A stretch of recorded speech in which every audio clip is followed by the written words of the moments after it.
کر دوں کہ جب ہماری قید سے نکلے گی تو پھر بھی وہ قید میں ہی چلی جائے گی. کس کی قید میں؟ اللہ کی قید میں.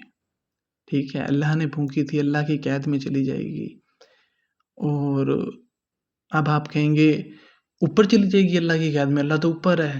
تو میں آپ کو بتا دوں آیت الکرسی کی لاس آیات اگر آپ چیک کریں اس کے اندر لکھا ہوا ہے اللہ کی جو کرسی ہے نا وہ اس نے ہر چیز کو گھیرا ہوا ہے. کچھ ایسے اس کے مفہوم میں ایگزیکٹ بتا رہا ہوں آپ کو، ترجمہ آپ پڑھ لیجئے گا. ساتوں آسمانوں ساتوں زمینوں کو، مطلب ہر جگہ اللہ کی اس کرسی نے گھیرا ہوا ہے. ہم اس میں اٹیچ ہو جائیں گے. ٹھیک ہو گیا. پھر اب باڈی سے اللہ بہترین کام لے سکتا ہے، پھر جو وہ لینا چاہے. رب کریم ہے. ہر انسان، ہر روح کا ایک مشن ہے، ہر روح کا اپنا ایک مشن ہے. ٹھیک ہے، اتنا ٹف نہیں ہے. کوشش کریں. بائے.